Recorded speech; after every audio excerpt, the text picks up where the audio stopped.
Palavra da Verdade, com Hernandes Dias Lopes.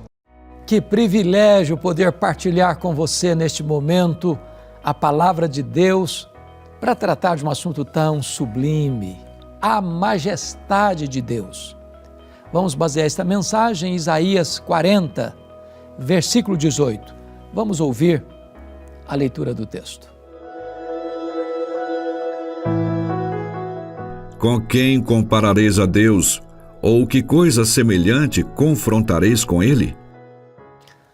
O profeta Isaías, o profeta palaciano, chamado de profeta evangélico, no capítulo 40 do seu livro, a partir do verso 12 até o verso 31, traz para nós, com beleza rara, com eloquência magnífica, a majestade de Deus.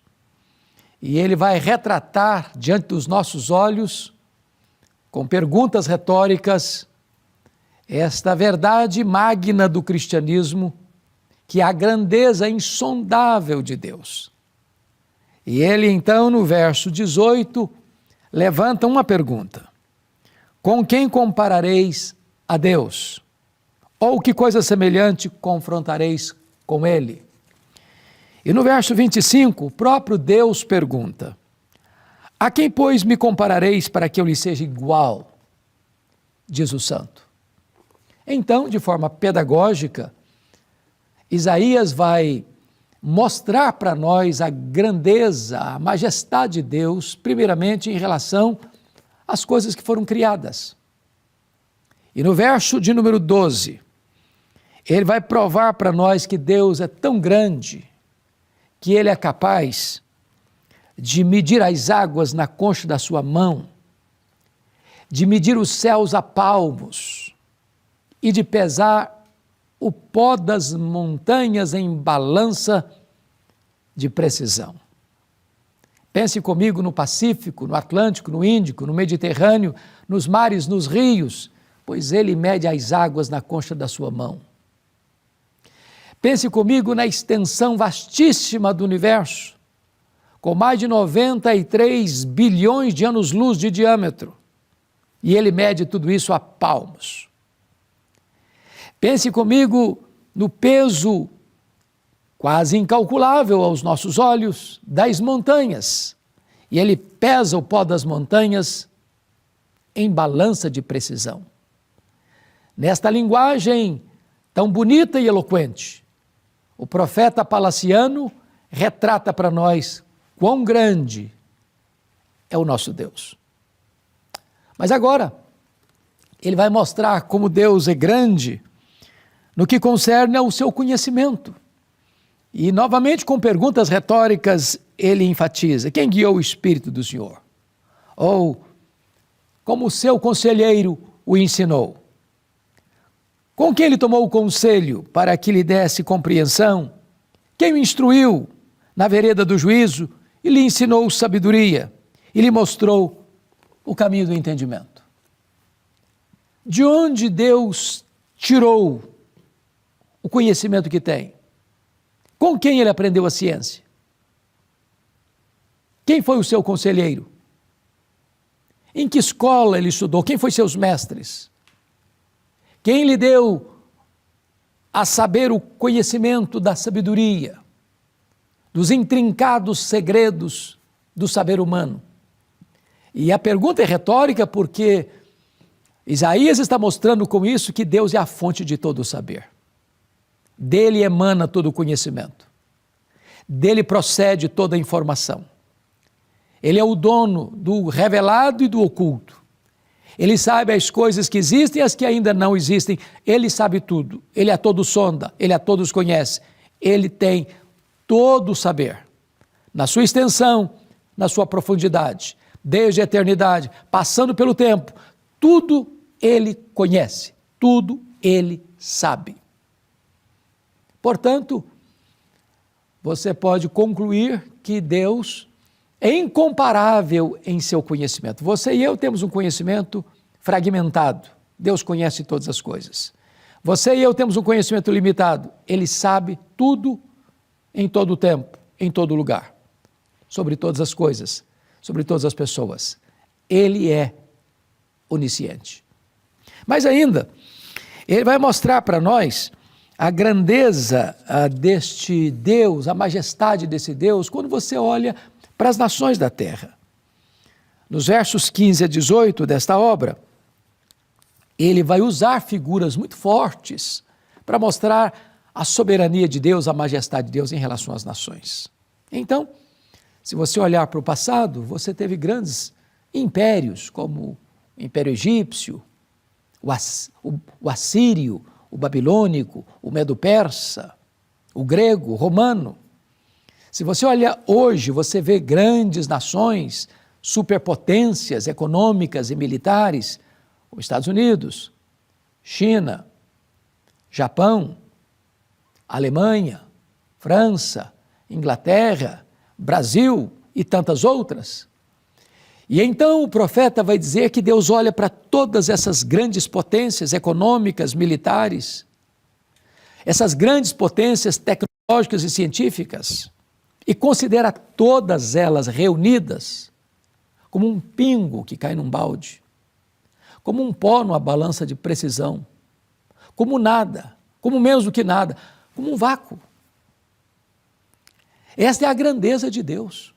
Ele está assentado no trono, ele dirige a história, ele levanta reis, ele depõe reis, ele pega o pobre e necessitado do monturo e o faz assentar-se entre príncipes, ele dá vida, ele tira vida, ele exalta, ele humilha, ele dá vida, ele tem autoridade para ceifar a vida, tirar a vida. Ele é o Deus que governa, que reina. Ele tem as rédeas da história em suas mãos. As nações não têm poder para desafiar a Deus. Quantas nações poderosas ruíram, quantos impérios caíram? Pois Deus continua no trono. Ele é Deus, maior do que todas as nações. Mas agora, o profeta começa a olhar a grandeza de Deus em relação aos deuses dos povos, aos ídolos. Nos versos 19 e 20 desse texto, ele fala dos ídolos dos povos, dos ídolos que foram criados pela própria mão humana, dos ídolos que foram forjados, foram cinzelados, ou na madeira, ou por um ourives, ou por uma pessoa que sabe moldar o barro, ou o gesso, ou a pedra.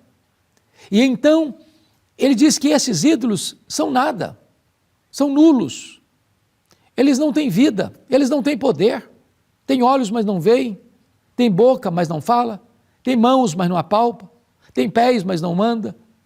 Tem boca, mas não sai som da sua boca. São impotentes.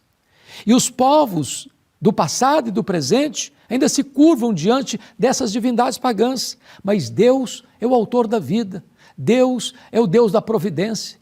Deus é o Deus que nos dá vida, a respiração e tudo mais, porque nele vivemos, nos movemos e existimos. Ele é o Deus da criação, Ele é o Deus da providência, Ele é o Deus da redenção, Ele é o Deus maior do que todos os deuses dos povos, porque esses deuses são nulos, mas o nosso Deus é autoexistente, é infinito, é imenso, é eterno, é imutável, é onipotente, é onipresente, é onisciente, é transcendente, é soberano. Mas ainda, o profeta Isaías mostra a grandeza incomparável de Deus quando ele olha para os príncipes, para os governantes, para os reis, para os soberanos da terra. Diríamos hoje, para os presidentes, governadores, prefeitos, para os gestores públicos. E ele vai mostrar no verso 21 a 24 desse texto que esses príncipes, eles têm prazo de validade no poder. Eles ascendem ao poder, eles são apiados do poder. E eles têm o seu poder limitado. Eles são ceifados pela morte. Eles são arrancados por circunstâncias. Mas o nosso Deus, Ele está assentado sobre a redondeza da terra. Os príncipes, os poderosos, Eles são arrancados como um pedaço de madeira ou um toco que o vento bate e leva. E não fica mais memória deles. Mas o Deus soberano, Ele é Deus de eternidade em eternidade, de geração em geração. Nações se levantam, nações caem, reinos surgem, reinos desaparecem, reis poderosos levantam-se e apeiam do poder, mas o nosso Deus continua eternamente no trono. Ele reina, Ele governa. Nunca jamais ele será apeado do poder, nunca jamais ele abdicou do poder. Ele é o soberano Senhor dos céus e da terra. Bom, diante desta grandeza majestosa de Deus, é que o profeta Isaías nos mostra que isso tem que refletir na nossa vida pessoal. Se Deus é isso mesmo, e Ele é, então eu posso estar fraco, abatido, exausto, cansado e até prostrado. Mas o Senhor me levanta, Ele faz forte ao cansado, Ele multiplica as forças ao que não tem nenhum vigor. Os jovens, os moços, de exaustos caem, mas os que esperam no Senhor renovam as suas forças, sobem com asas como águias, correm e não se cansam, caminham e não se fatigam. Talvez você esteja vivendo dias tensos, dias difíceis, dias angustiosos, dias de grandes tensões na sua alma, dias de temor com respeito ao futuro, dias de insegurança para você, para sua família, dias de medo em relação ao futuro da nação, dias de apreensão e ansiedade para o seu coração. Mas eu quero lhe dizer que o nosso Deus reina, que o nosso Deus é todo-poderoso, Ele é majestoso e Ele pode agora mesmo levantar você do pó. Ele pode erguer você das cinzas, Ele pode enxugar as suas lágrimas, Ele pode cicatrizar as suas feridas, Ele pode curar a sua dor, Ele pode perdoar os seus pecados, Ele pode romper as suas algemas, Ele pode fazer de você alguém completamente remoçado pelo poder do seu Espírito, assim como Ele pega uma águia que está já talvez com as penas enferrujadas, com as garras enfraquecidas, com o bico já sem força e vigor, e renova as forças da águia para ela subir. Você também pode agora, nas asas do Espírito, subir. Você pode correr a carreira cristã, você pode caminhar nas veredas da justiça e ser uma pessoa completamente fortalecida pelo poder de Deus. Este Deus é majestoso e Ele fortalece aqueles que nele esperam. Eu quero orar com você. Eu quero rogar a Deus que Ele venha e balsamize a sua cabeça com o óleo fresco do Espírito, que Ele aplica o óleo de Gileade no seu coração, trazendo bálsamo, consolo, conforto, a serenidade, a segurança de que Ele está no trono e Ele pode tomar conta da sua vida e conduzir você em triunfo. Ore comigo. Querido Deus, nossa gratidão pela Tua palavra, nossa gratidão pelas verdades eternas que emanam das Escrituras, e eu te peço, Deus, que Tu apliques esta palavra consoladora ao coração de todos aqueles que nos assistem agora. Assim oramos, em nome de Jesus. Amém.